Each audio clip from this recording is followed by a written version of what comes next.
Hey guys, Brian with EGT Solar. Thanks for opting in to our free Idaho Solar Report. Today's discussion, we're going to talk about in today's video is the top 3 reasons why Idahoans are going solar.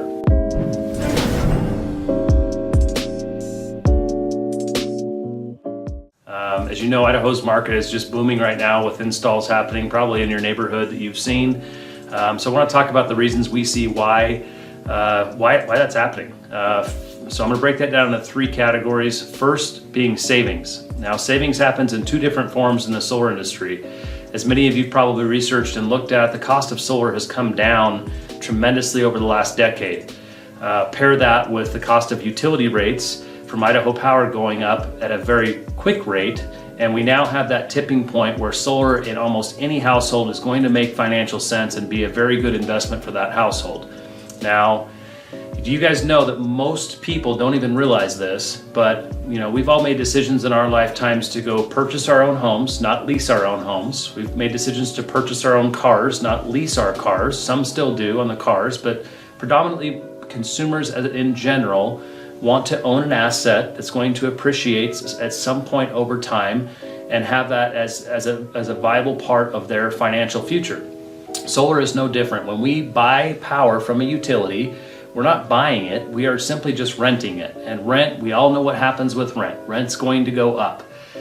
Every year, Idaho Power, between rates, not only their base rate of power, but also the fees associated on your power bill, have averaged between 8 and 11% increase each of the last 10 years. So when you look at this from solar on a 25-year standpoint, we're talking about levelizing or fixing your long-term cost of power. So when you go into retirement, you're not worried about a power bill that's maybe doubled in the last decade or 20 years, whatever that may be, because no one truly knows what that's going to do. But Idaho has the #1 population increase projections in the country over the next 10 years. You don't get population increase without power rate increase. It's just does not happen. Why is that? Most people coming from neighboring states moving into Idaho are not moving into the cities per se. They're moving into rural areas where Idaho Power does not have the electrical infrastructure to serve an influx of population.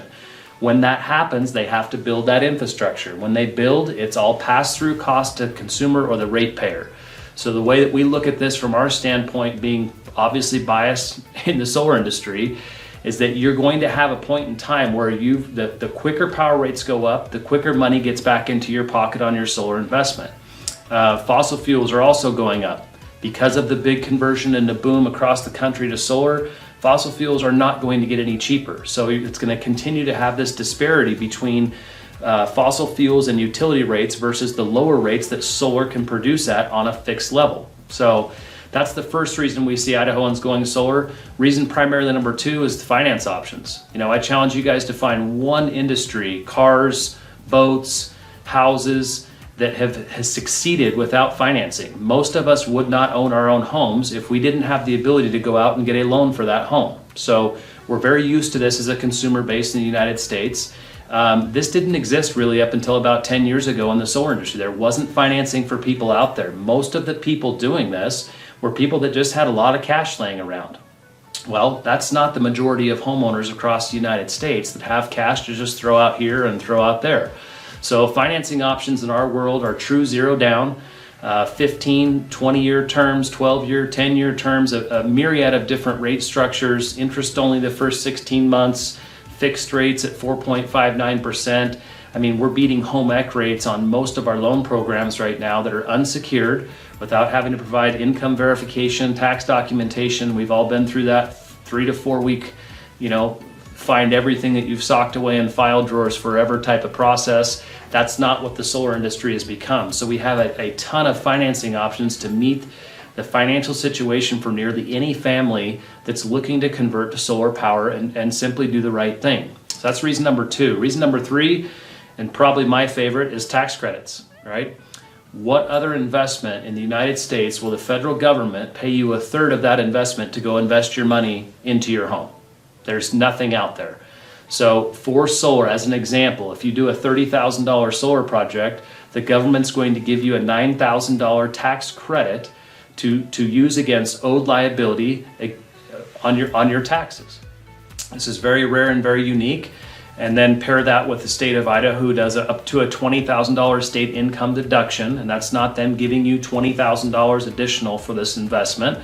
It's a deduction. So the true cash value is typically around $1,500 to $1,750 over a structured 4-year breakdown on your state of Idaho tax return to essentially recoup your sales tax back out of that project over the 4 years on your state of Idaho return.